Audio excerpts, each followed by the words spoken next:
Welcome to the Bastrop Podcast. Real people, real stories, all from right here in Bastrop, Texas. I'm your host, Matt Walker, a local business owner, realtor, and entrepreneur with Wisdom House Realty Group and Bastrop Drone and Media Company. We sit down with the locals shaping our community, from the mayor's office to Main Street shops, and bring you the voices behind the town we call home. I am sitting down with Ishmael Harris. How are you doing today? I'm doing great, man. How are you? I'm doing fantastic. Appreciate you so much for coming on the podcast. Can you introduce yourself and share what it's like growing up in Bastrop? Moved here when I was 3 years old. I have lifelong friends, kids, people I went to preschool through high school, and just the community atmosphere that's been here. It's been motivating, inspiring, and I really think this is a great place to live, and I really wouldn't want to live anywhere else.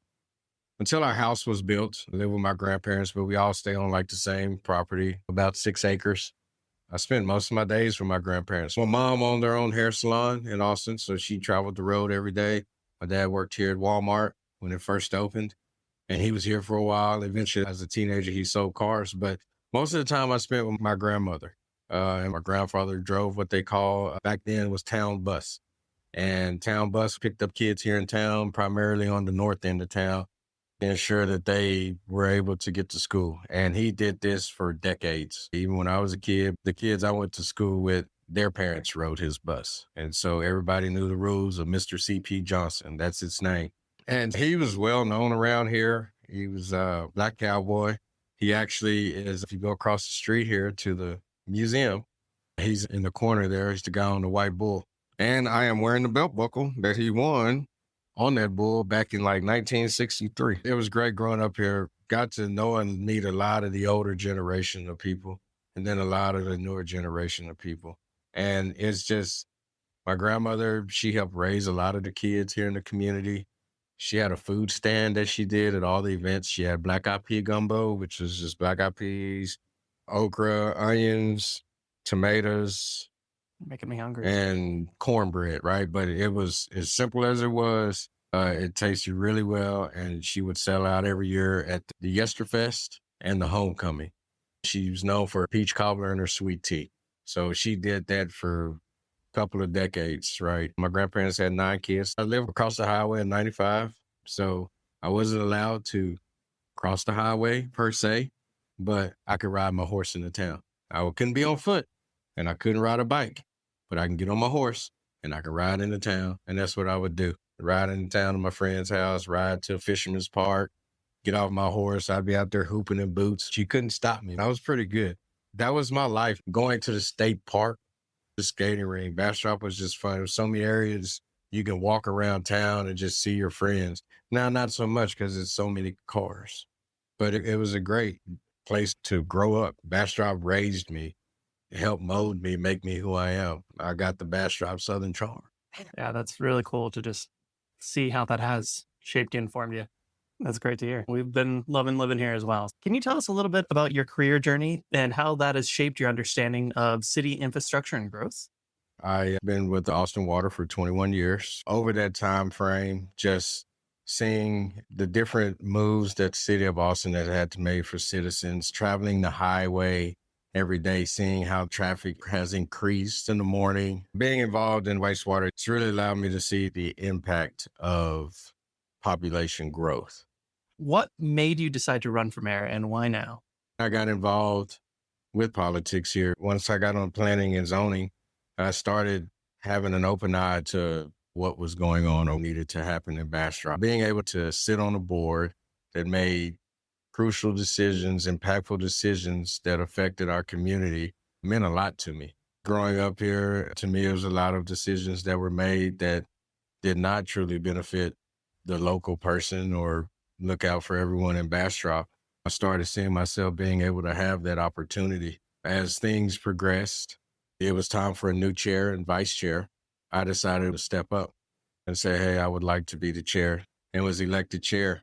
It started becoming somewhat of a reality. I always planned on at least running for council. Seeing people get behind me was a motivating factor. My questions were to individuals, who is your choice? And I wasn't asking for myself. I've always had conversations as a citizen. And a few people said, what about you? I got a couple of phone calls from people, had a little bit of conversations, And I was like, you know what? The time is now. The time is right. Because of how much progress that we made on planning and zoning, how much progress I've made with working with the planning department, council, city manager. I wanted to ensure progress didn't come to a stop. I didn't want anybody to have to come in and have to play catch up. I wanted to keep things rolling. So speaking of your time at planning and zoning, you were on the commission for about 6 years. Yes. What are you most proud of from your time there? The first meeting I had with Sylvia, I told her I wanted to revamp and restructure the role of the chairman and represent it. And I began that work and it happened. Now we have planning and zoning commissioners who are liaisons along with council members to ensure they get the information from different boards and bring that back to the planning and zoning. Council has that. We should have it too, because we all work hand in hand. And pretty much every decision planning and zoning makes or recommendation can impact other boards and commissions. The other thing I can say is that just bringing back a calm reserve with the citizens when they would come to meetings. At times it got a little contentious, but we were able to bring a good trust, getting a group working together. The other thing was getting information out to citizens. Citizens were concerned we weren't getting information out quick enough. So I worked with the planning department on rescheduling. So now that's why the planning and zoning meeting agenda comes out a week before the meeting instead of 3 days. We wanted to give everyone a chance to look at it and bring comments to the meeting. We're making decisions that impact people's lives. So we need to take time to look over the material and do research so we provide the right information and make the right decisions. What are the top infrastructure issues Bastrop needs to address first? Obviously, our roads, right? We don't have enough of them. Building roads costs a lot, right? Bastrop wasn't expecting the wave. And so we just never had the opportunity to expand our road system around here. That is a top priority. We really need to look at getting different avenues to get in and out and around Bastrop. There's several communities spread out that they can have their own avenue and not have to take a road and then cluster, bottleneck into one section. People have looked at the light systems in order to get people moving a little quicker, or the infrastructure it's affected by the development. But we do need development. We need housing. We need businesses, but we need those things to be somewhat on the outskirts and not so much jammed in. That way they have their own areas to move around. Our wastewater infrastructure is super important, because if you can't flush the toilet, you don't want that. All kind of things come with that. And then we want to have clean water. We want to protect our waterways. We could use a regional hospital just because it can serve so many citizens in this community, not just in the city, but in the county. The majority of the people in the county do their business here in the city. You mentioned the need for a new hospital. How do you see Bastrop improving access to healthcare in the coming years? I have a friend, her son, he has sickle cell. And man, life would be so much easier if he could have something here where he can go to and not have to travel to Austin while he's in pain.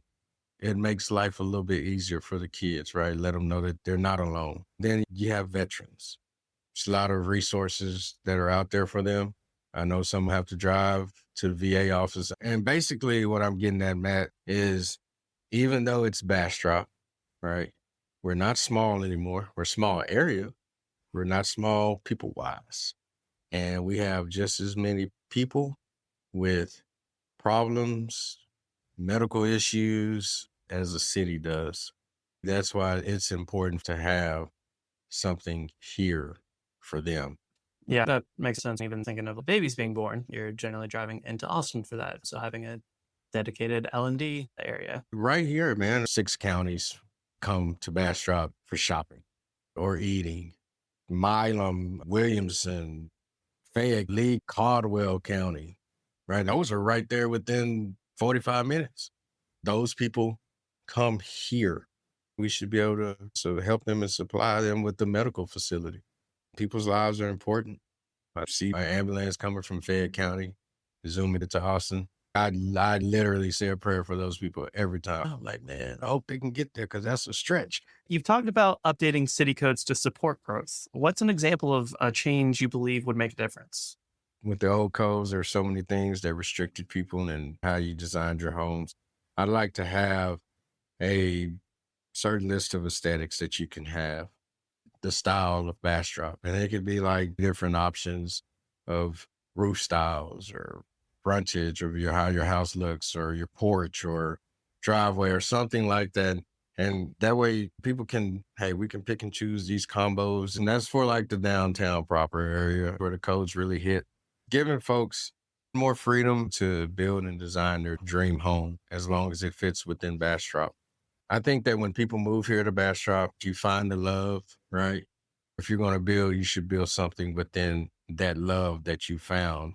Keep Bastrop looking like what it does. I'm not trying to force anyone. I don't want to be forced to anything, but I'm good if you give me a few options to work with. And if it's explained to where I understand this is the look that we're trying to keep in Bastrop.